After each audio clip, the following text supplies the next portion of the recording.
Amén, hermanos, amén. Vamos se me van, no se me vayan. Vamos aquí a la palabra del Señor, como dijo Juan al inicio, ¿verdad? Vamos a prestar atención a la palabra. No deje que ningún mensaje, ninguna llamada lo distraiga. A no ser que sea emergencia, si una emergencia, vida o muerte, sí, si no, no atienda mensaje nadie.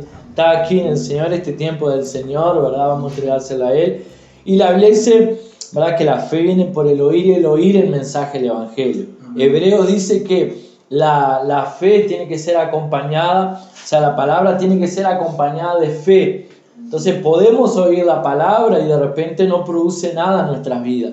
La palabra de Dios es la misma palabra, no cambia, Dios es el mismo, ¿verdad? El mismo Dios que estuvo haciendo milagros en el pasado es el mismo que hace hoy. Amén. Y la palabra es la misma. Hay algunos que dicen, no, porque la Biblia dice la palabra de Dios se renueva cada día, ¿verdad? Pero no, eso no es bíblico, así que no es eso lo que la Biblia dice. Lo que la Biblia dice es que la misericordia de Dios se renueva a cada día. La palabra es la misma, lo que nosotros recibimos revelación que tal vez, como decía Juan, ¿verdad? Usted lo leyó hoy y tal vez lo había leído 50.000 veces, pero hay momentos que usted lee la palabra y Dios habla con usted, ¿verdad? Y Dios habla, el ejemplo que él colocaba de Jacob, ¿no? Tremendo. Señor, si me das, si te voy a poner en prueba, pero hay cosas como esa que para nosotros son wow, qué falta de respeto contra Dios, pero Dios dice, me gustó, a pesar de ser medio así, me gustó tu actitud, te voy a bendecir, no, así no fue la mejor, pero me gustó. ¿Sabes una cosa? No solamente voy a hacer eso con vos, sino que lo voy a poner, tu ejemplo se lo voy a poner para otros futuramente. Pruébenme ahora en esto, si no abriré la ventana de los cielos y derramaré bendición hasta que sobreabunde, ¿verdad? Hay algo que decía Cristiano, y creo que fue en el impacto, que muchas veces nosotros somos, no sé si se usa esa expresión en español, esa palabra, políticamente correcto, ¿verdad? La mujer aquella que entró y derramó perfume a los pies de Jesús, ella fue contra todo lo que era tradición judía, contra todo lo que era cultura, contra toda la lógica humana.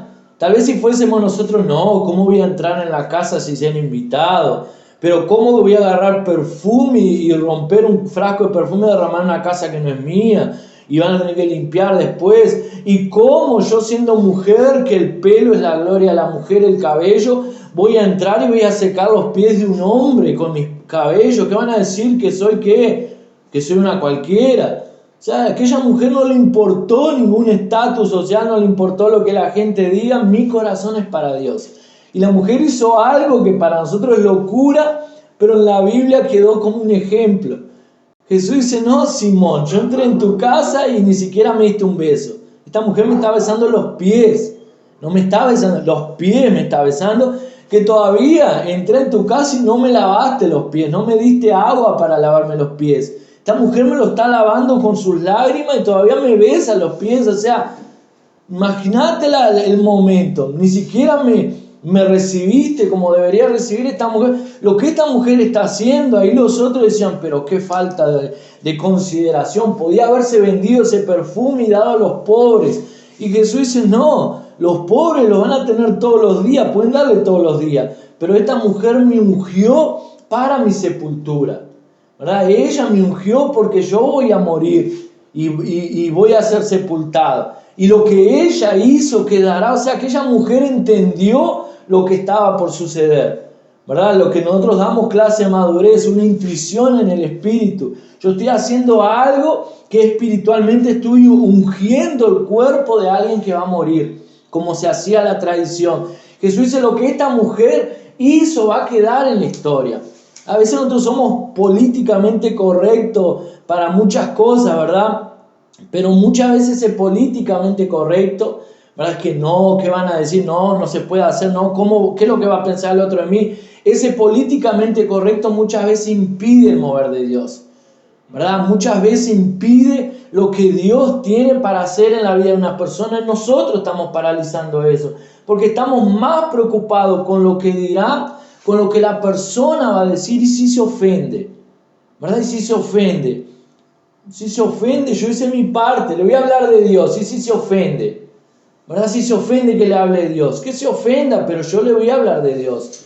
O sea, quién sabe en ese momento se ofende y te insulta, te dice todo un poco, pero un día allá en la casa, en un momento de necesidad, en un momento tal vez de querer quitarse su vida, dice, tenía razón fulano.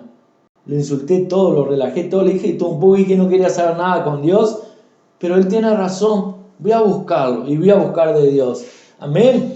¿Verdad? La palabra justamente que voy a ministrar hoy, el tema de ella es la locura de la gracia y el amor de Dios. Sería una palabra ideal para el culto de la esperanza, pero el culto de la esperanza vamos a tener otra. Pero es algo, ¿verdad?, que realmente es una locura. Dios, y cuidado con la interpretación, ¿verdad?, como usted lo escucha, pero Dios, un término que nosotros usamos muy común, ¿verdad? Hay cada cosa que Dios hace que son una locura. Dios, con todo respeto a Dios, ¿verdad?, es loco en ciertas cosas que hace. Hay ciertas cosas que Dios hace, o sea, las cosas que Dios hace en el mundo es una locura y no lo puede entender, ¿verdad? Hay ciertas cosas que Dios hace en la palabra de Dios, y un ejemplo fue ese de Jacob, ¿verdad? Dios deja. Hay cosas que Dios hace que Dios dice, pobrecito, está mal de la cabeza, pero me agradó. Es loco, pero me agradó. Hizo una locura que tal vez Dios dice, si yo fuese hombre no lo haría, pero tocó mi corazón, me agradó. ¿Verdad? Si vemos la palabra de Dios, la gracia es una locura. El mensaje que nosotros ministramos de la gracia, del amor de Dios, es una locura para el hombre. ¿Por qué? Que él no puede entender, ¿verdad?, lo que Dios hace. Y vamos a ver aquí algunos ejemplos en la palabra de Dios. Antes de ver los ejemplos, abra allí en Romanos capítulo 5, versículo 20. Romanos 5:20 dice así, Romanos 5:20. Pero la ley se introdujo para que el pecado abundase. Mas cuando el pecado abundó, sobreabundó la gracia. Romanos 5:20. Amén. Dice, pero la ley se introdujo. ¿Para qué se introdujo la ley? Para que el pecado abundase. No es lo que dice su Biblia ahí, o la mía está mal escrita aquí. Pero la ley se introdujo para que el pecado abundase. No es una locura eso. Dios coloca una ley ¿para qué? Para que abunde el pecado. Cuando la ley llegó, el pecado abundó. Mas cuando el pecado abundó, sobreabundó la gracia. Locura de parte de Dios. Dios dice, mire, les voy a poner una ley porque ustedes no la van a cumplir. Te voy a decir, mira, no miren el celular a no ser solo la Biblia mientras yo estoy aquí en el culto y los hermanos y miran otro mensaje. Hermano, no se levanten mientras estén en el culto, el hermano se levanta. No es para nadie en especial, ¿verdad? Si alguien se siente, estamos grabando. Pero no hagan esto y usted va y lo hace. No hagan tal otro, usted va y lo hace. O sea, si yo no le dijera que usted no hiciera eso, usted estaba tranquilo. ¿Por qué? Porque no había una ley. Pero cuando yo le digo la ley de las cosas que usted no puede hacer durante el culto, yo le pongo una ley y usted la viola la ley y ahí usted va contra la ley. Y yo le digo, bueno, ahora abundó el pecado. Porque antes del culto yo no le había dicho que no podían hacer esto, aquello, otro. Pero ¿qué es lo que sucedió? Ustedes hicieron mal. Y ahí, ¿qué es lo que yo voy a hacer como pastor? Disciplina, mínimo 6 meses para cada uno, sin hacer nada, y trabajo pesado para los hermanos. Pero en medio de todo eso digo, pero son tremendos pecadores, ¿no? Por eso le puse la ley, pero ahora abunda la gracia. Voy a tener misericordia de ustedes, ¿verdad? No, pastor, pasa que mi celular está teniendo unos problemas. Bueno, entonces te voy a regalar un iPhone nuevo para que no te dé más problemas. Imagínense, el pastor coloca que no pueden usar el celular, lo usan, meten la pata porque no podían usarlo. Si está dando problemas, lo deja de un lado, lo guarda porque está dando problemas, o lo apaga o lo deja en otro lugar. Pero ¿qué es lo que sucede? Aún así, la gracia lo alcanzó, ¿verdad? Vamos a orar al respecto de la palabra. Padre, en el nombre de Jesús, en esta mañana te pedimos que tu Espíritu Santo hable a nuestro corazón, que tu palabra hable a nuestro corazón. Yo quiero que hable también a aquellos que van a escuchar este mensaje que va a quedar grabado. Padre, que sea tu Espíritu Santo trayendo luz y revelación de algo tan precioso que es el motivo por el cual estamos aquí, que es por tu gracia y por tu amor. Señor, entender cuál es tu corazón que está transmitido a través de tu palabra. Habla por eso, ya abre nuestros oídos, abre nuestros ojos espirituales, Abre nuestro corazón para entender. En el nombre de Jesús, amén y amén.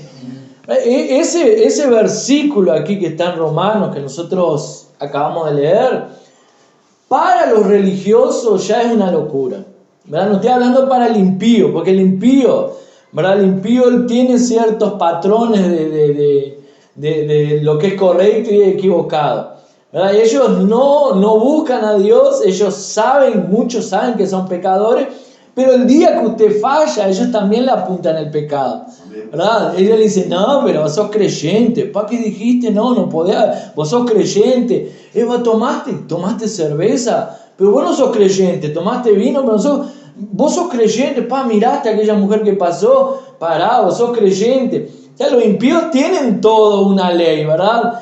No estamos hablando de impíos, estamos hablando de creyentes. Para muchos creyentes religiosos, lo que Pablo aquí dice va contra la mentalidad, contra el pensamiento de ellos.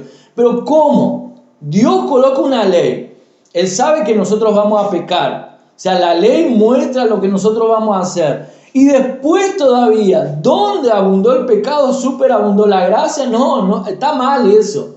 No, yo me quejo. Porque yo me porté bien, yo hago todas las cosas bien, yo ofrendo, yo diezmo, voy a los cultos, voy a la célula, todo ayuno yo participo, todo culto yo estoy, todo lo que el pastor necesita yo estoy.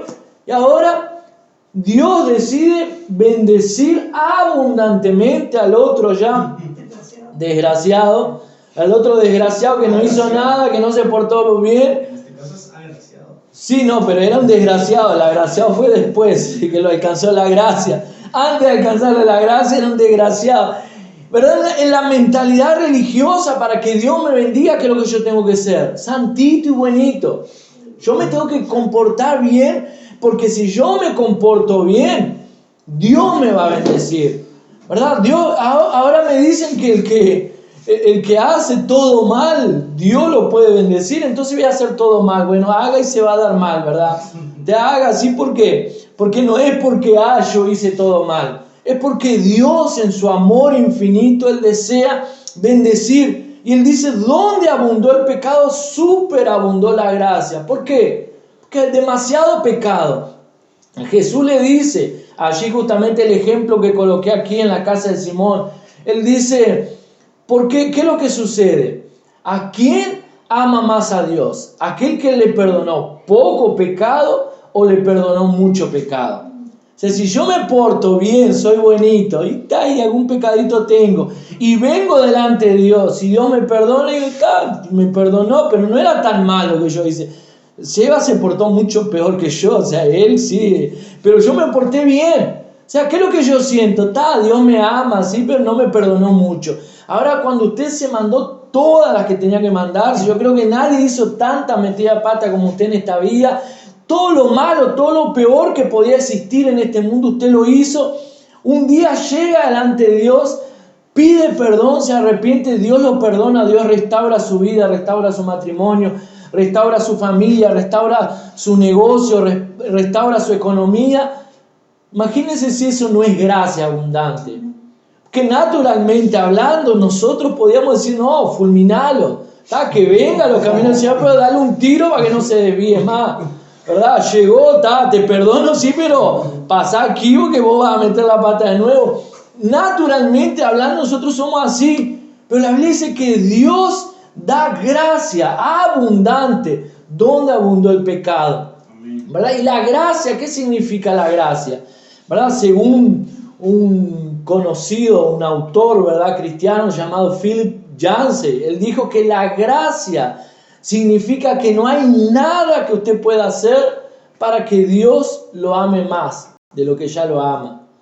No hay nada, ¿entiende? No hay nada que usted pueda hacer para que Dios lo ame más de lo que ya lo ama.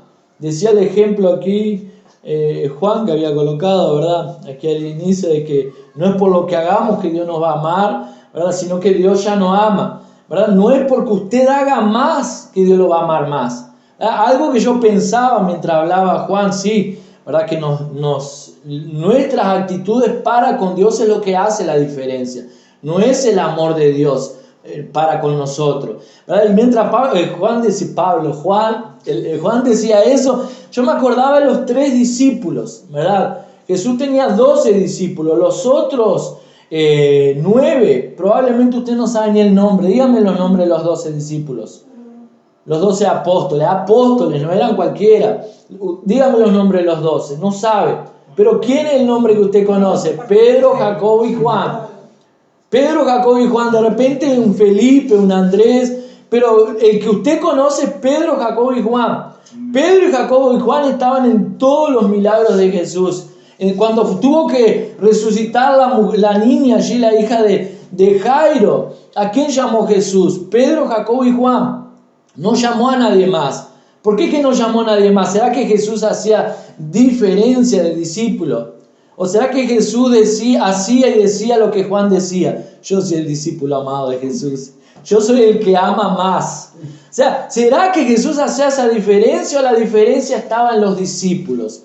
La diferencia no estaba en Jesús. La diferencia estaba en los discípulos. Y la actitud de los discípulos llevó a la actitud de Jesús con respecto a ellos ser diferente. ¿Verdad? Estos quieren, estos están atrás mío, bueno, esto los voy a usar. Estos quieren ver un milagro, bueno, los voy a llevar, participen conmigo en el milagro. Salgan todos de la casa, incluso los otros discípulos, y esperen todos afuera. Los otros 9 apóstoles esperen afuera. Pedro, Jacobo y Juan, esperen aquí conmigo y van a ver un milagro. Ellos vieron a aquella niña resucitar en el momento que Jesús la llamó y le dijo, levántate, ¿verdad? Y nadie más vio ese milagro. ¿Por qué? ¿Será que Jesús dijo, no, usted no? ¿Fue la actitud de Jesús o fue la actitud de los discípulos? ¿Verdad? Hoy en día no es diferente. ¿Será que la actitud de Dios es que cambia las circunstancias o nuestra actitud con respecto a Él? Como decía Juan aquí, ¿verdad? En el momento de la ofrenda, nuestro diezmo y ofrenda, ¿verdad? Cuando nosotros traemos al Señor, no es que estamos negociando con Él, pero estamos diciendo, Señor, yo te amo tanto que lo que vos amás yo amo, ¿verdad? Lo que está en tu corazón yo amo. ¿Verdad? Cuando mi esposa ama algo tanto, a pesar que yo no lo amaba tal vez en un pasado, yo llego a amarlo. Llega un punto en mi vida que me empieza a gustar lo que a ella le gusta cuando yo lo odiaba. El ejemplo de eso es la avena. La avena yo la odiaba. Amo avena. Hay cosas que como a ella le gustan, a mí me empiezan a gustar. Como hay cosas que yo sé que a ella le desagrada, que yo simplemente no la hago, por más que quieras. Ay, Señor, toca el corazón de ella, cambia, que no me haga problema cuando yo haga eso. Pero no hay chance, entonces simplemente no lo hago. ¿Por qué? Porque amo. Porque amo esa persona. ¿Verdad? Cuando nosotros hacemos algo para Dios es porque amamos. Porque Él nos amó primero. Que el amor de Él por nosotros fue una locura. ¿Verdad? El amor de Dios para nosotros fue una locura. ¿Verdad? Jesús hacía cosas que realmente llamaban la atención de las personas. Y las personas decían, ¿cómo Él va a permitir eso? ¿Verdad? Delante de los ojos de los religiosos, un hombre impuro, ¿verdad? Un hombre que tenía alguna enfermedad, Él nunca podía tocarlo a usted, porque eso causaba que usted tuviese que sacar un tiempo después para la limpieza, la purificación de alguien mal, de alguien que estaba impuro, que lo haya tocado. Sin embargo, cuando vino aquel leproso donde estaba Jesús no solamente lo sanó. Jesús no le dijo, no, pará, quédate ahí, que te voy a mantener distancia, eso es contagioso, quédate ahí. Y dijo, sé sano. ¿Qué es lo que Jesús hizo? Vino aquel leproso y lo abrazó. O sea, ¿cómo que un hombre judío podía abrazar a un leproso? Nunca. Jesús lo abrazó. Aquella mujer, ¿verdad? Que coloqué el ejemplo aquí, que tocó los pies de Jesús, que derramó sus lágrimas. Para la religión no podía suceder aquello, ¿verdad? No podía suceder, ¿por qué? Porque era una mujer no habla con hombre, una mujer no toca a hombre, una mujer no se acerca a un hombre, la religión prohíbe eso. Esta mujer vino y derramó sus lágrimas y Jesús se quedó callado. Jesús no le dijo, pará, no, salí aquí después afuera, cuando nadie esté viendo, hace eso. Jesús dejó simplemente, ¿por qué? Locura. ¿verdad? La locura del amor de Dios, la locura que deja loco a aquellos religiosos. ¿Verdad? Jesús fue a comer a la casa de un político corrupto, ¿verdad? Simón era un religioso de aquella época corrupto. Él fue a la casa también de Mateo. Mateo era un cobrador de impuestos. Fue a la casa de un ladrón a comer. Tanto es que la gente lo tachaba de comilón, de borracho, y lo llamaba que era amigo de los pecadores, ¿verdad? Jesús era conocido como el amigo de los pecadores. O sea, por eso que Jesús era amigo de los pecadores que nosotros fuimos alcanzados, ¿verdad? Es por eso que nosotros hoy somos conocidos como amigos de Jesús. Jesús llegó cerca a los discípulos en cierta ocasión y dice: no los voy a llamar más siervos, porque el siervo no sabe lo que hace su amo, pero ustedes serán llamados mis amigos, porque ustedes ven y saben todo lo que yo hago, todo lo que su Señor hace. O sea, el amor de Dios, ¿verdad?, nos constriñe, dice la Biblia. ¿Por qué? Porque realmente una locura, ¿verdad? Realmente una locura. La gracia altera la matemática. La gracia altera toda matemática. Allí justamente el pasaje que usamos al inicio, Romanos 5:20, dice: pero la ley se introdujo para que el pecado abundase. Mas cuando el pecado abundó, sobreabundó la gracia. Es una injusticia, ¿verdad? Para mí es injusticia. Para usted no es injusticia. No es injusticia. Abundó el pecado y abunda la gracia. Imposible que eso pueda suceder. Imagínense que un ladrón venga, o el ejemplo que colocaba ayer Seba en la palabra del amor de Dios, que un violador de niños venga, ¿verdad?, delante de Dios y diga: Señor, me arrepiento, perdóname. O sea, me arrepiento de todos mis pecados, ¿verdad? O que alguien, un asesino, venga y simplemente diga: lo siento. Que fue el ejemplo que colocó Juan allí en la palabra de él también, ¿verdad? Donde un asesino había matado 48 mujeres y el padre de una de las mujeres dice: yo decido perdonarte. Eso va contra mi fe, me hizo poner mi fe y mis creencias en juego, pero yo decido perdonarte. Ahora imagínense que una persona, un asesino en serie, un violador en serie, venga delante de Dios y diga: lo siento, me arrepiento. ¿Qué es lo que nosotros diríamos? Te arrepentí, sí, pero vení aquí. Vení aquí, o sea, vení aquí y te voy a entregar. Señor, te lo entrego, lo llevamos o te lo entrego. O sea, no hay que pagar, ¿verdad? Tiene que pagar un precio. Él merece por lo menos algo que le hagamos. No es así que nosotros pensamos. Dios no dice eso. Dios dice: te perdono, apago tu pasado, te doy una nueva vida, te amo. Y aunque hayas hecho todo eso, ¿verdad? Aunque haya todo eso, para mí no me acuerdo más. ¿Qué fue lo que hiciste? ¿Verdad? Para nosotros no tiene lógica. Entonces la gracia de Dios altera toda nuestra lógica, toda nuestra matemática, ¿verdad? Allí en Juan capítulo 1, versículo 17 dice: pues la ley por medio de Moisés fue dada, pero la gracia y la verdad vinieron por medio de Jesucristo.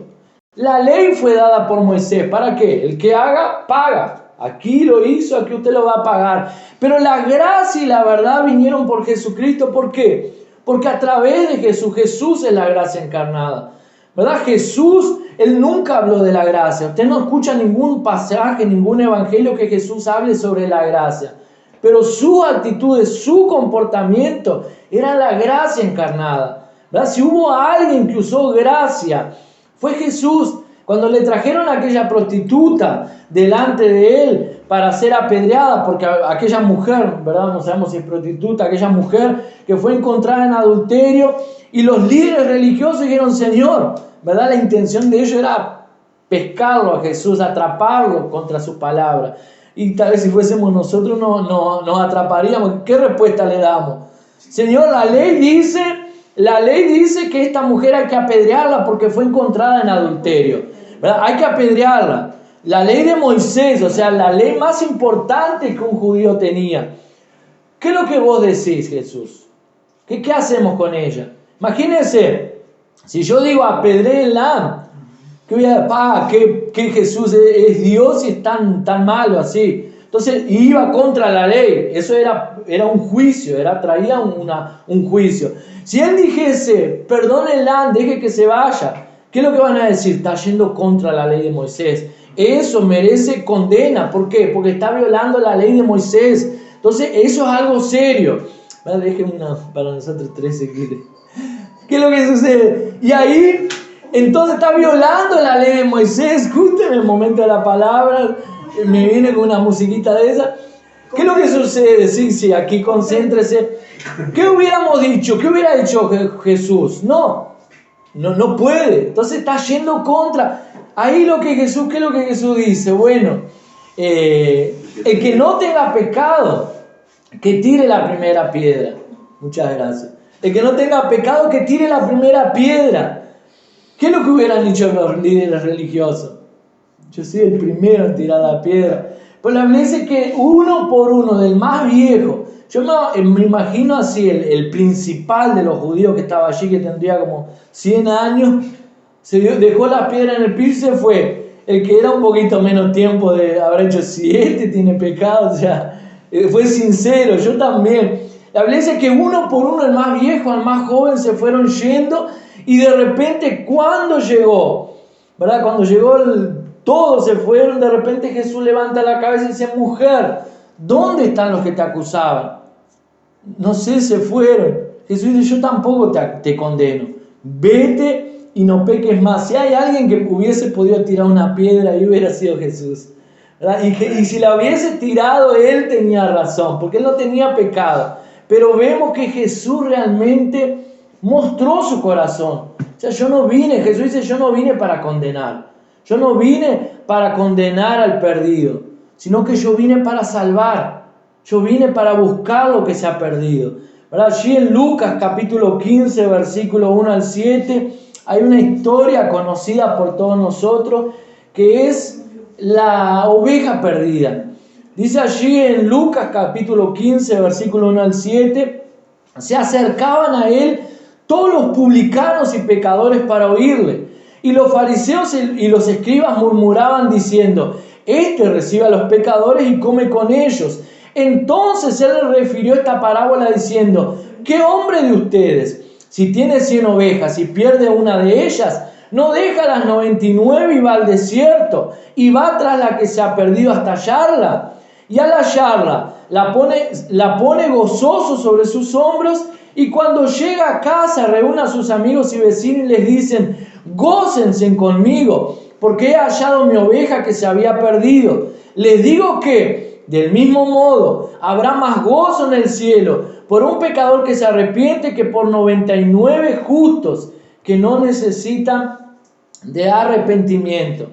¿Verdad? Vemos Jesús en medio de los pecadores y los religiosos murmurando, porque Jesús tenía cierto aprecio estar en ese lugar. ¿Por qué? Porque si él había venido a salvar a los pecadores, ¿dónde se iban a encontrar? ¿Dónde iba a estar pescando? ¿Dónde estaban los pecadores? ¿Verdad? Él tenía cierto aprecio y simpatía por aquellas personas, aunque pecadores que eran honestos y venían delante de él. ¿Verdad? Las personas venían delante de él a buscarlo, reconocían sus errores y se arrepentían.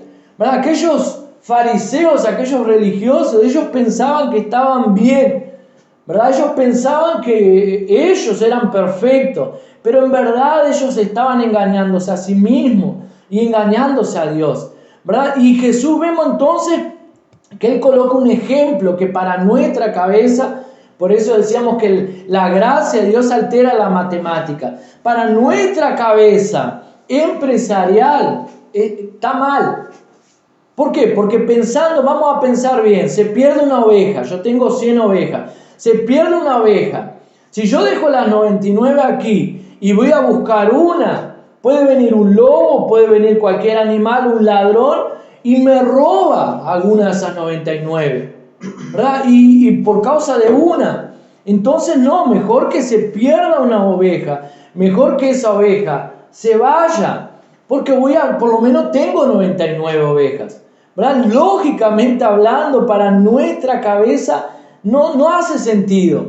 Pero ¿qué es lo que sucede? Jesús estaba demostrando que por una vida, por una sola vida, aunque sea insignificante para muchos, para Él es importante. Amén. Si yo tengo que arriesgar las 99, lo haría, pero por causa de una vida yo voy. O sea, si Cristo tuviera que venir aquí a la tierra y usted fuese la única persona que estaba en este mundo y que fuese pecadora, Jesús vendría y moriría en la cruz por usted, ¿verdad? Porque Él nos ama, para Él nosotros tenemos valor, ¿verdad? Uno de los puntos aquí también es: un peso puede valer 1.000.000. Dice, un peso puede valer 1.000.000. Para Dios sí. Y vamos a ver aquí, usted dice, bueno, entonces Dios, vamos a ver aquí en Marcos capítulo 12, versículo 41 al 44.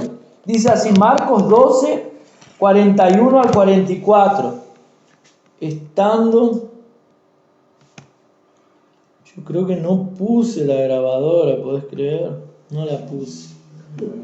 Tengo la palabra aquí en el audio. La subo, después nos va a quedar también. Dice Marcos 12, 41 al 44. Estando Jesús sentado frente al arca del tesoro, observaba cómo el pueblo echaba dinero en el arca. Muchos ricos echaban muchos. Y una viuda pobre vino y echó 2 monedas pequeñas de poco valor. Él llamó a sus discípulos y les dijo: de cierto les digo que esta viuda pobre echó más que todos los que echaron en el arca, porque todos han echado de su abundancia, pero esta de su pobreza echó todo lo que tenía, todo su sustento. ¿Por qué que yo le decía que un peso puede valer 1.000.000 para el Señor? Jesús hizo algo que, si el pastor hiciese, va linchado y la gente se va a la iglesia y nunca más vuelve. Jesús fue ponerse enfrente al alfolí. Hermano, vamos a levantar la ofrenda. Traiga aquí los sobres, repartan, vamos a levantar los diezmos y ofrenda. Y Jesús empezó a hacer, a ver, ¿quién es este? Tanto dio tanto, a ver cuánto dio de diezmo, cuánto ofrenda, a ver cuánto dio fulano, cuánto ofrendó, a ver cuánto, a ver, déjeme ver, a ver. Coloque, coloque. Qué miserable, solo es. Aquel allí sí colocó. Jesús literalmente hizo eso. Jesús se paró con los discípulos enfrente al alfolí y veía como cada uno colocaba sus monedas, su dinero. Pero la Biblia dice que llegó una viuda pobre, una viuda que lo único que tenía eran unas monedas que, si lo transformamos a nuestro valor hoy en día, sería unos cambios, unos pesos nomás. Y ella colocó aquella moneda allí. Jesús observaba, pero de repente Jesús le dice: esta mujer dio más que todos ustedes. O sea, otra vez, ¿se acuerdan? Dijimos, la matemática de Dios va contra nuestra matemática. Esta mujer dio más que todo. Pero ¿cómo que dio más que todo? Si dio una monedita, apenas una moneda, y yo di una ofrenda de 20.000 pesos, lo puse así en el momento. Yo di 100.000 pesos en el momento. Jesús mira y dice: pero no, esta mujer dio más que todos, porque ustedes dieron de lo que les sobraba. Esta mujer dio todo su sustento, ¿verdad? Esta mujer dio todo. Lo que Jesús vio en verdad fue el corazón de aquella mujer. Lo que Jesús vio, como decíamos aquí, lo que estaba detrás del corazón de aquella mujer. La mujer dio todo. Sería poco, tal vez le daba para comprar un pan, ¿verdad? Tal vez le daba para comprar, no sé, algo, y no tenía más nada. Pero aún así, si fuésemos nosotros, ¿qué es lo que diríamos? Señor, sabe mi corazón. Tú sabes, Señor, que si yo tuviera más te daría, pero solo tengo estas monedas, ¿qué te voy a dar? Si te doy, no como, ¿verdad? ¿Cómo te voy a dar esto? Aquella mujer no le importó. Ella dice: yo voy a dar, ¿por qué? Porque mi sustento viene de Dios. El corazón de ella estaba para agradar a Dios. Y eso nos demuestra, de parte de ese mensaje que todos nosotros lo conocemos, eso también demuestra que Dios se preocupa con usted, con nuestras mínimas cosas, ¿verdad? Dios se preocupa con el zapato que usted está calzando. Dios se preocupa con la ropa que usted viste, ¿verdad? Dios se preocupa con la comida que usted está comiendo, que necesita. Dios se preocupa con su trabajo, ¿verdad? Dios se preocupa con sus necesidades, ¿verdad? Dios se preocupa cuando usted está enfermo. Dios se preocupa cuando estamos pasando una necesidad. ¿Por qué? Porque si nosotros como padres nos preocupamos con nuestros hijos, con los mínimos detalles, ¿será que Dios o usted es mejor que Dios? ¿Será que Dios, como decía Juan, ese ejemplo del hijo, cuando el hijo se acuerda mío y me trae algo, ¿verdad? Yo me alegro en el corazón, digo muchas gracias porque pensó en mí. Cuando mi hijo viene y me dice a veces, papá, tal cosa, hay veces que ya no tengo más cabeza, pero hay veces que hago un espacio para escucharlo y le digo, sí, Cristian, ¿qué fue? Bla, bla, bla, bla, bla, bla, bla, bla, bla, bla, bla. Sí, ¿en serio? Pa, qué bueno. ¿Y cómo lo hiciste? Bla, bla, bla, bla, bla, bla, bla. Sí, qué lindo, qué bueno. Y sale todo feliz porque el Padre lo escuchó. Y para mí también esa felicidad de Él me hace feliz a mí. ¿Verdad? Voy contra todo lo que mi carne me dice no, decirle que se calle la boca, ¿verdad? Pero dentro mío el amor de Padre me dice no, si yo lo escucho, Él percibe que que Él es importante para mí y que las cosas que Él dice son importantes para mí. Mi Padre se importa conmigo. O sea, si yo hago eso, ¿será que Dios es diferente a nosotros como Padre? ¿Verdad? Dios se preocupa con cada detalle en nuestra vida. ¿Verdad? Hay gente que a veces dice, no, pero no ores por esa bobería, porque Dios no se va a preocupar, está molestando a Dios. A veces usted mismo se dice eso. No moleste a Dios con esa bobería. Pero hay veces que son cosas simples, boberías, y Dios escucha. ¿Verdad? ¿Cuántos testimonios hay de personas que dicen, no, para usted puede ser una bobería lo que voy a decir, pero yo estaba orando y diciendo, Señor, qué gana de comer un pastel de dulce de leche, qué gana de comer un pedacito de torta. Y de repente llegó el vecino, llegó alguien y me trajo una cosa simple, ¿verdad? Cosas que parecen insignificantes. Y usted dice, pero no moleste a Dios. Pero usted sabe que Dios se complace, se deleita en oír su voz. ¿Verdad? Dios se deleita cuando usted, por más que parezca boberías, ¿verdad? Dios se deleita en escuchar su voz. Dios tiene placer cuando usted viene delante de Él y le habla. ¿Por qué? Porque Dios dice, no, Él me busca, ¿verdad? Él quiere estar conmigo. Amén. Y eso agrada el corazón de Dios y Dios hace algo, ¿verdad? Vamos a ver otro ejemplo de locura en la Biblia, ¿verdad? Que es la locura de Oseas. ¿Cuántos conocen el libro allí de Oseas? Ni saben dónde está la Biblia, Oseas. ¿Verdad? Dios hace una locura que para nosotros los hombres es una locura así terrible. ¿Verdad? Dios llama a Oseas y ¿qué le dice? Oseas, cásate con una mujer llamada Gomer. ¿Verdad? El nombre de aquella mujer era Gomer. Pero ¿qué es lo que sucede? Había un pequeño problema con aquella mujer. ¿Verdad? Aquella mujer era una prostituta. Y aquella mujer se casa, Oseas, con aquella mujer, Dios le da la dirección, se casa con aquella mujer, pero después de tener 3 hijos, la mujer se va de la casa, lo engaña el marido, se va de la casa, ¿verdad?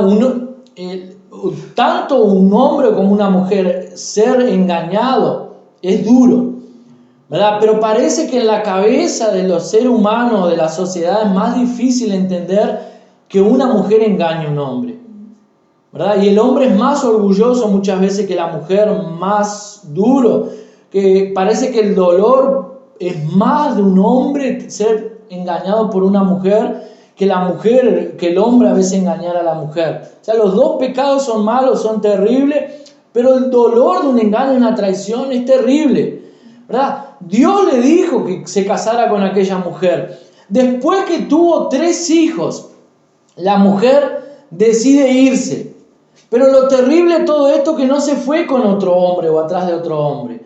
La mujer se fue para prostituirse con muchos hombres. Se fue para un prostíbulo, a vivir una vida de prostituta.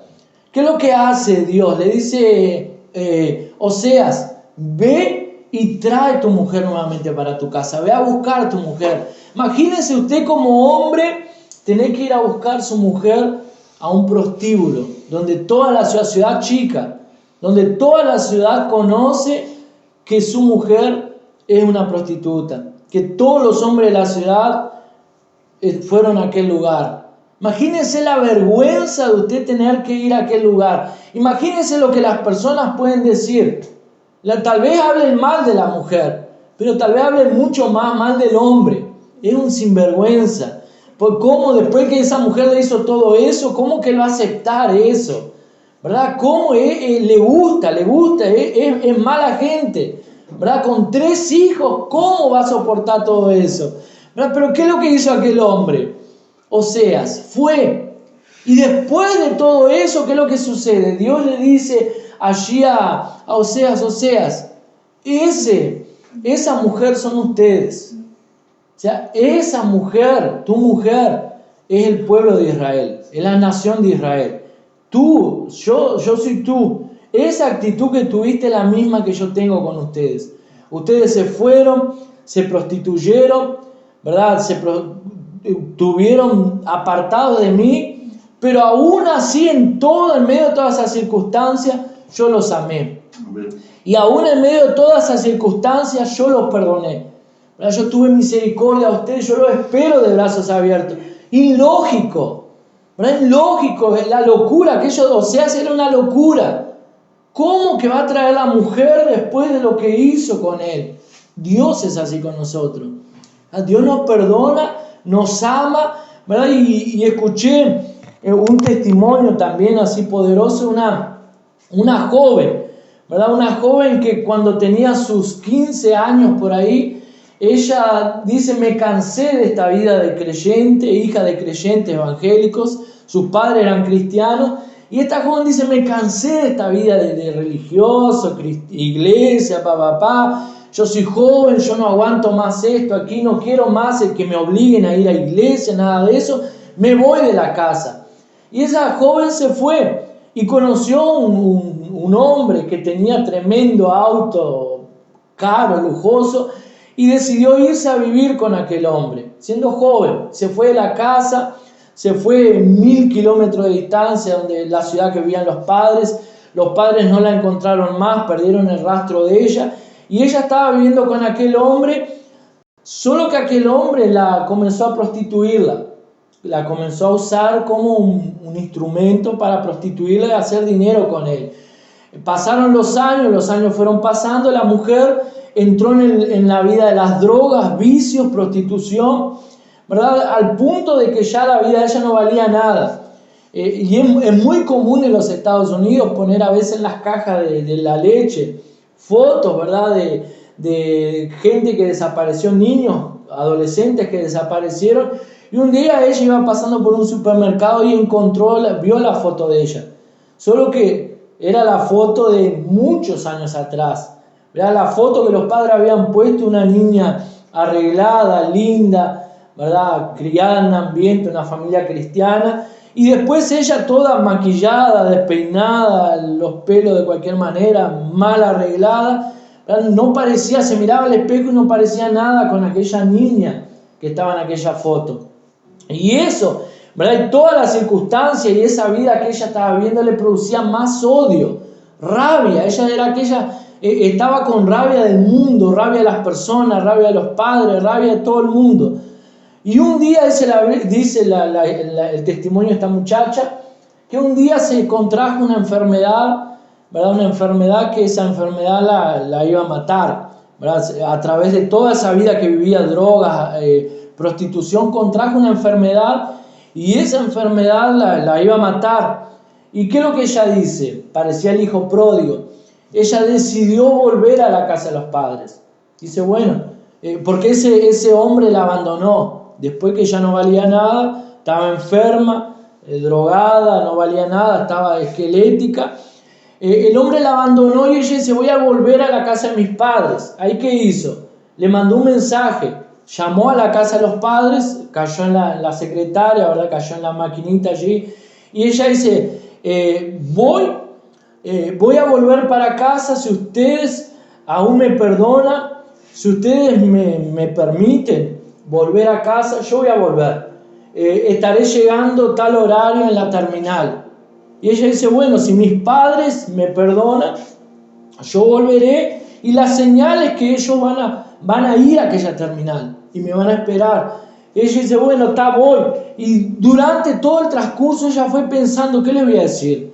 O sea, mirá cómo estoy, mirá la vida que llevo, mis padres son cristianos, ¿cómo le voy a hablar con mi padre? O sea, ¿con qué cara voy a ver a mi madre? O sea, ¿qué le voy a decir? Y ella fue pensando en el camino todo cómo iba a hablar. Cuando llega a aquella terminal, dice que no se encontró con los padres, sino que encontró con un montón de gente, con gorritos, con lente, con matraca, y estaban celebrando, y estaban los tíos, los primos, los padres, todos celebrando allí en aquella terminal, porque dice, y cuando ella fue, ¿verdad?, en dirección a los padres, que ella le fue a hablar al padre, le fue a decir, dice que el padre la abrazó y le dijo, no, o sea, no digas nada, no necesitas decir nada, estamos aquí, vinimos, ¿por qué? Porque estabas desaparecida y apareciste, porque estabas muerta y volviste a vivir. Entonces, aquí estamos, no necesitas decir más nada. Y los padres la tomaron y la llevaron nuevamente para su casa, ¿verdad? Eso es un ejemplo claro del amor de Dios, ¿verdad? Tal vez para nosotros hubiéramos dicho, aquellos padres tenían que haberles dicho, andate, esa fue la vida que buscaste, venía así, ahora que no tenés más solución, querés que te ayude. O sea, ¿por qué no te quedaste antes? Pero aquellos padres la recibieron y la amaron cuando todos la despreciaban, ¿verdad? Y por último aquí, eso refleja el corazón y el amor de Dios por nosotros. Dios es igual, ¿verdad? Dios haría lo mismo por nosotros. Por eso es que no podemos entender la locura de la gracia y el amor de Dios para con nosotros, ¿verdad? Por eso que cuando decía Juan aquí, necesitamos entender la palabra de Dios. Necesitamos entender lo que estamos hablando aquí, la palabra que estamos ministrando aquí, porque cuando la entendemos, nuestra manera de ver al Padre cambia, ¿verdad? Y ya para finalizar aquí, el ejemplo que yo coloqué hace poco rato es de Juan, ¿verdad? Juan, allí en su evangelio, en el evangelio que trae su nombre que él escribió, en ningún momento él se refiere a sí mismo como el apóstol Juan. Yo, apóstol de Juan, apóstol de Jesucristo, ¿verdad? No se refiere, ¿verdad? Él tampoco se refiere a sí mismo como aquel que siga a Jesús, discípulo de Jesús, ¿verdad? Sino que él, cuando escribe su libro, y como yo le dije, yo escribo lo que yo quiera, él colocó aquel discípulo a quien Jesús amaba, ¿verdad? En Juan 13:23 vemos escrito eso. Vamos a abrir, total, ya estamos finalizando, y qué bueno leer allí en Juan capítulo 13, Juan 13:23. Él dice así, Juan 13:23, y uno de sus discípulos, él escribiendo, uno de sus discípulos, ¿verdad? Y uno de sus discípulos al cual Jesús amaba, déjeme abrir aquí entre comillas, a cual Jesús amaba, estaba recostado al lado de Jesús, ¿verdad? Allí también en el capítulo 20, él dice en el capítulo 20, versículo 2, entonces corrió y fue a Simón Pedro y al otro discípulo, aquel al que amaba Jesús, ¿verdad? En el capítulo 21, versículo 7 dice, entonces aquel discípulo a quien Jesús amaba, dijo a Pedro. Y en el 21:20 dice así, 21:20, volviéndose Pedro, vio que le seguía el discípulo a quien Jesús amaba. O sea, parece una locura, ¿verdad? Pero esto, ¿sabe lo que yo le llamaría? Certeza de su identidad, seguridad de su identidad. Saber quién soy. ¿Qué me importa lo que vos digas mío? Yo sé lo que yo soy y yo escribo lo que yo quiero. Yo soy a quien Jesús ama.